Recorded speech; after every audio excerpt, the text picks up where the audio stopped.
ನಮ್ಮೆಲ್ಲರ ಅಡಿಗೆ ಮನೆಯಲ್ಲಿ ಬಳಸುವ ಅತಿ ಮುಖ್ಯವಾದ ಒಂದು ಪದಾರ್ಥ ಒಣ ಮೆಣಸಿನಕಾಯಿ. ಈಗ ಅದರ ಬೆಲೆಯಲ್ಲಿ ಒಂದು ದೊಡ್ಡ ಬಿರುಗಾಳಿ ಏಳುವ ಸಾಧ್ಯತೆ ಕಾಣಿಸ್ತಿದೆ.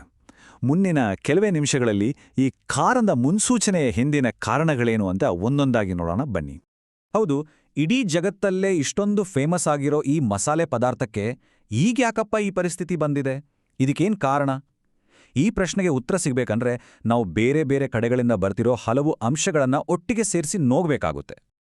ನೋಡಿ, ಅಂದಾಜಿನ ಪ್ರಕಾರ 2026ರಲ್ಲಿ ಒಣ ಮೆಣಸಿನಕಾಯಿ ಬೆಲೆಗಳು ಸಿಕ್ಕಾಪಟ್ಟೆ ಜಾಸ್ತಿಯಾಗ್ಲಿವೆ. ಇದು ಯಾವುದೋ ಒಂದೇ ಒಂದು ಕಾರಣದಿಂದ ಆಗ್ತಿರೋದಲ್ಲ. ಬದಲಿಗೆ ಮಾರುಕಟ್ಟೆಯಲ್ಲಿರುವ ಹಲವು ಒತ್ತಡಗಳು ಒಟ್ಟಿಗೆ ಸೇರ್ಕೊಂಡು ಈ ಪರಿಸ್ಥಿತಿಯನ್ನ ಸೃಷ್ಟಿ ಮಾಡ್ತಿವೆ. ಸರಿ, ಹಾಗಿದ್ರೆ ಈ ಇಡೀ ಸಮಸ್ಯೆಯ ಮೂಲ ಎಲ್ಲಿದೆ? ಅದು ಶುರುವಾಗೋದೇ ರೈತರ ಹೊಲಗಳಿಂದ. ಹೌದು, ಈ ಬೆಲೆ ಏರಿಕೆಯಿಂದಿನ ಮೊದಲ ಮತ್ತು ಬಹುಶಃ ಅತೀ ದೊಡ್ಡ ಕಾರಣ ಇಲ್ಲೇ ಅಡಗಿದೆ. ಅದೇ ಹೊಲಗಳಲ್ಲಿನ ಬಿಕ್ಕಟ್ಟು. ಈ ಸಂಖ್ಯೆಯನ್ನ ಒಮ್ಮೆ ನೋಡಿ. ನಿಜ ಹೇಳ್ಬೇಕಂದ್ರೆ ಶಾಕ್ ಆಗತ್ತೆ. 2024 ಮತ್ತೆ 2025ಗೆ ಹೋಲಿಸಿದ್ರೆ 2026ಅಲ್ಲಿ ಮೆಣಸಿನಕಾಯಿ ಬೆಳೆ 55%ಕ್ಕಿಂತನೂ ಕಡಿಮೆ ಇದೆ. ಅಂದ್ರೆ ಏನರ್ಥ? ಮಾರುಕಟ್ಟೆಗೆ ಬರಬೇಕಿದ್ದ ಅರ್ಧಕ್ಕಿಂತ ಹೆಚ್ಚು ಬೆಳೆ ಈಗ ಕಾಣೆಯಾಗಿದೆ.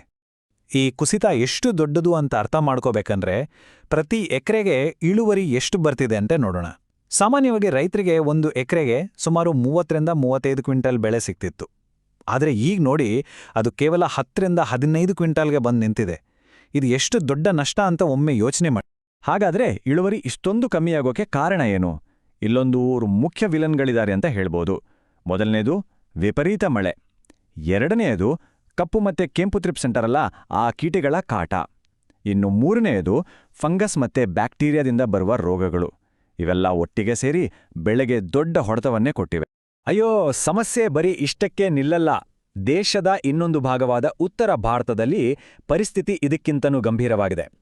ಅಲ್ಲಿ ಮೆಣಸಿನಕಾಯಿ ಬೆಳೆ ಏನಿಲ್ಲ ಅಂದ್ರೂ 80% ಫೇಲ್ ಆಗಿದೆ. ಇದು ದೇಶದ ಒಟ್ಟಾರೆ ಸಪ್ಲೈ ಮೇಲೆ ಇನ್ನಷ್ಟು ಒತ್ತಡವನ್ನ ಹಾಕತ್ತೆ ಅನ್ನೋದರಲ್ಲಿ ಸಂಶಯವೇ ಇಲ್ಲ. ಸರಿ, ಹೊಲಗಳಲ್ಲಿ ಬೆಳೆ ಕಡಿಮೆ ಆಯ್ತು. ಆದ್ರೆ ಕಥೆ ಅಲ್ಲಿಗೆ ಮುಗ್ದಿಲ್ಲ.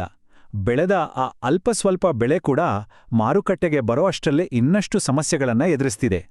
ಅದೇ ಪೂರೈಕೆ ಅಂದ್ರೆ ಸಪ್ಲೈ ಮೇಲಿನ ಒತ್ತಡ. ಈಗ ಹೊಲದಿಂದ ನಮ್ಮ ತಟ್ಟೆಗೆ ಬರೋ ದಾರಿಯಲ್ಲಿ ನಿಜಕ್ಕೂ ಏನಾಗ್ತಿದೆ ಅಂತ ನೋಡೋಣ ಬನ್ನಿ. ಈ ಚಾರ್ಟ್ ನೋಡಿದ್ರೆ ಸಪ್ಲೈ ಚೈನಲ್ಲಿರೋ ಬಿಕ್ಕಟ್ಟು ಎಷ್ಟು ದೊಡ್ಡದು ಅಂತ ಕ್ಲಿಯರಾಗಿ ಗೊತ್ತಾಗುತ್ತೆ. ನೋಡಿ, ಆಂಧ್ರಪ್ರದೇಶದ ಮಾರುಕಟ್ಟೆಗಳು ದೇಶದಲ್ಲೇ ಅತಿ ದೊಡ್ಡವು. ಅಲ್ಲಿಗೆ ಕರ್ನಾಟಕದಿಂದ ಬರೋ ಸಪ್ಲೈ ತುಂಬಾನೇ ಮುಖ್ಯ. ಆದರೆ ಗಮನಿಸಿ, ಸಾಮಾನ್ಯ ವರ್ಷಗಳಲ್ಲಿ 100ಕ್ಕೆ 100 ಇರ್ತಿದ್ದ ಸಪ್ಲೈ 2026ರಲ್ಲಿ 20%ಕ್ಕಿಂತಲೂ ಕೆಳಗಿಳಿದುಬಿಟ್ಟಿದೆ. ಹಾಗಿದ್ರೆ ಕರ್ನಾಟಕದಿಂದ ಪೂರೈಕೆ ಈ ಮಟ್ಟಿಗೆ ಯಾಕೆ ಕುಸಿತು? ಅದಕ್ಕೂ ಕಾರಣಗಳಿವೆ. ಮೊದಲನೇದಾಗಿ, ಅಲ್ಲೂ ಕೂಡ ಬಿತ್ತನೆ ಮತ್ತು ಇಳುವರಿ 50% ಕಡಿಮೆಯಾಗಿದೆ. ಎರಡನೇ ಮತ್ತು ಬಹಳ ಮುಖ್ಯವಾದ ಕಾರಣ ಅಂದ್ರೆ ದೊಡ್ಡ ದೊಡ್ಡ ಮಲ್ಟಿನ್ಯಾಷನಲ್ ಕಂಪನಿಗಳು ನೇರವಾಗಿ ರೈತರತ್ರನೇ ಹೋಗಿ ಖರೀದಿ ಮಾಡ್ತೇವೆ. ಇದರಿಂದ ಸಾಂಪ್ರದಾಯಿಕ ಮಾರುಕಟ್ಟೆಗಳಿಗೆ ಮೆಣಸಿನಕಾಯಿ ಬರ್ತಿಲ್ಲ.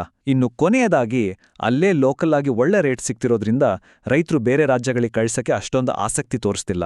ಇಲ್ಲಿವರೆಗೆ ನಾವು ಸಪ್ಲೈ ಕಡೆಯ ಕಥೆಯನ್ನ ನೋಡಿದ್ವಿ. ಆದ್ರೆ ಬೆಲೆಯನ್ನ ನಿರ್ಧರಿಸೋದು ಬರೀ ಸಪ್ಲೈ ಒಂದೇ ಅಲ್ಲ, ಡಿಮ್ಯಾಂಡ್ ಕೂಡ ಅಷ್ಟೇ ಮುಖ್ಯ. ಈಗ ನಾವು ಆ ಸಮೀಕರಣದ ಇನ್ನೊಂದು ಬದಿಗೋಗೋಣ. ಅಂದ್ರೆ ಮಾರುಕಟ್ಟೆಯಲ್ಲಿ ಬೇಡಿಕೆ ಹೇಗಿದೆ ಅಂತ ನೋಡೋಣ. ಒಣ ಮೆಣಸಿನಕಾಯಿ ಮಾರುಕಟ್ಟೆಯಲ್ಲಿ ದೊಡ್ಡ ಬಿರುಗಾಳಿ ಶುರುವಾಗೋಕ್ಕೂ ಮುಂಚೆನೇ ನಮ್ಗೊಂದು ವಾರ್ನಿಂಗ್ ಸಿಗ್ನಲ್ ಸಿಕ್ಕಿದೆ. ಅದೇನ್ ಗೊತ್ತಾ? ಹಸಿ ಮೆಣಸಿನಕಾಯಿ ಬೆಲೆ. ಅದರ ಬೆಲೆ ಈಗಾಗಲೇ ಕೆಜಿಗೆ 25ರಿಂದ 40 ರೂಪಾಯಿ ತನಕ ಹೋಗಿದೆ.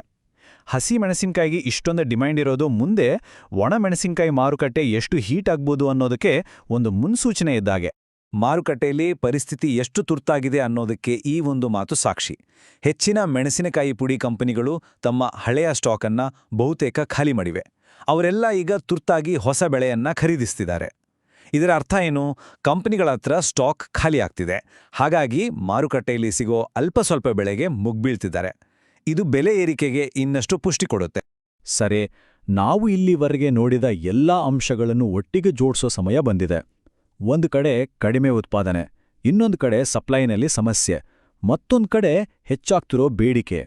ಈ ಮೂರೂ ಸೇರಿದಾಗ ಫೈನಲ್ ರಿಸಲ್ಟ್ ಏನಾಗ್ಬೋದು ನೋಡೋಣ. ನೋಡಿ, ಇದನ್ನೇ ಪರ್ಫೆಕ್ಟ್ ಸ್ಟಾರ್ಮ್ ಅಂತ ಹೇಳೋದು.